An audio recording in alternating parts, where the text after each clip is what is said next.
Smoke Junior. They don't know what time it is. T-Bug Crawford. Yeah. Ooh, yeah.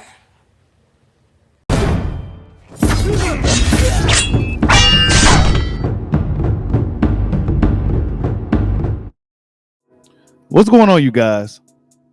Showtime Shawn Porter gets asked about the Southpaw versus Southpaw matchup in regards to Errol Spence and Terrence Crawford. As we know, Errol Spence is a bona fide Southpaw and Terrence Crawford is a switch hitter. Now, some fans more recently has been kind of critiquing or criticizing Crawford's ability to switch hit. Some guys may seem to believe that it's a gimmick. Some dudes say that he's really just a Southpaw fighter posing as an orthodox fighter at times. But nonetheless, Shawn Porter gives his thoughts on the Southpaw versus Southpaw matchup.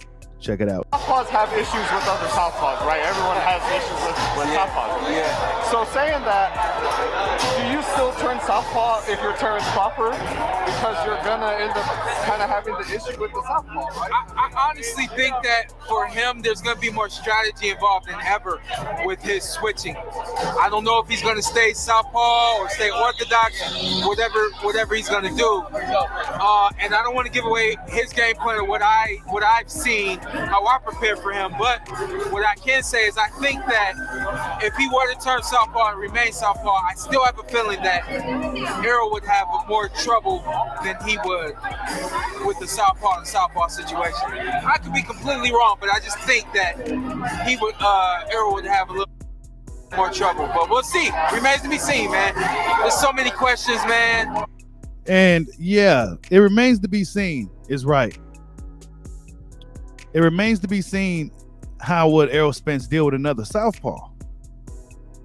If I'm honest, Errol Spence hasn't faced any Southpaws. Correct me if I'm wrong, but I don't recall him facing another Southpaw unless it was earlier in his career, and I may have, it's just so much. But I know for sure Crawford has faced some Southpaws. Hank Lundy, he seemed to have switched a little bit in the fight, but he was Southpaw. Julius Ndongo, right? Felix Diaz. So Crawford fought like 3 or 4 Southpaws that I could think of on top of my head, right? But Errol Spence hasn't really faced any Southpaws. And this goes back to what I said in my more recent video talking about this matchup. They moved him. It's like they moved him a certain way. They didn't put him in there with the lateral movers, right? The guys that can move around, the fleet-footed guys, the crafty. They didn't put him in there with too many of those guys. They didn't put him in there with no Southpaws.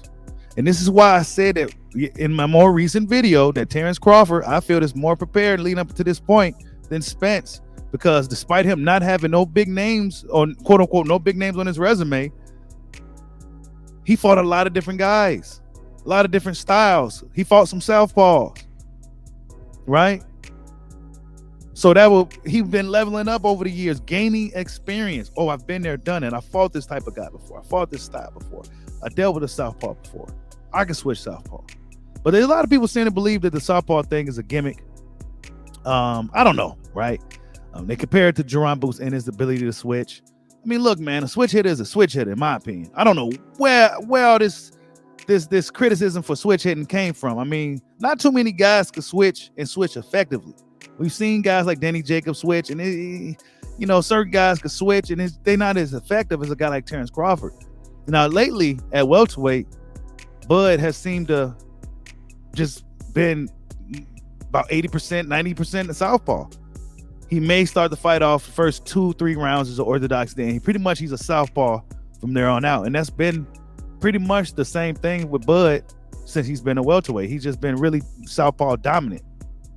So yeah, Southpaw versus Southpaw against Spence. Spence hasn't necessarily faced many Southpaws, so it's hard to say how he would do against one, right? Even if it was a lower tier guy. I mean, if I'm wrong, leave in the comment section. I don't recall him facing any Southpaws. So how would he do against a Southpaw? A guy that's mirrored to what he's doing. Crawford, he fought Southpaws before. Not to mention he has the ability to switch orthodox. And when you switch stances, certain holes open and close. So yeah, switch hitting is a pretty complex thing in my opinion. The ability to switch from orthodox to Southpaw is it's a pretty good strategic tool to have. And if you could do it effectively, well, then you could be a serious problem, as we can see with Terrence Crawford. You know, your lead hand is now your strong, dominant hand. And, you know, it's a lot of good things that come with it if you can master it and do it effectively in a fight. But Errol Spence Jr., I don't recall him facing any southpaw, so it's hard to say how he would do against another southpaw. Who's the stronger southpaw between him and Terrence Crawford? Who will be the stronger southpaw in that fight? It's a good question. Shawn Porter also gets asked a few details about the negotiation. Salute to KO Sports, KO Artist Sports. Go subscribe to his channel. Great interviews. But he gets asked about the fight. He's tired of talking about it like everybody. He's tired of getting asked about it. But he said, everybody be patient. The fight is going to happen. He said it's going to happen. So, I mean, is it going to happen in 2022? Hey, I heard it is. But then again, I heard it ain't. So, it's hard to say. But this Southpaw versus Southpaw thing is going to be very, very interesting when this fight happens. You know, fans are going to be doing their breakdowns and really talking about it as it happens. The Southpaw versus Southpaw thing. It's going to be really interesting, man. Terrence Crawford does have a one-up over Spence, but the ability to switch. Not to mention he's been in there with a few Southpaws before. So, yeah, like I said, you guys, the build-up. He may not have fought any superstar names or anything like that, but he fought a lot of undefeated guys.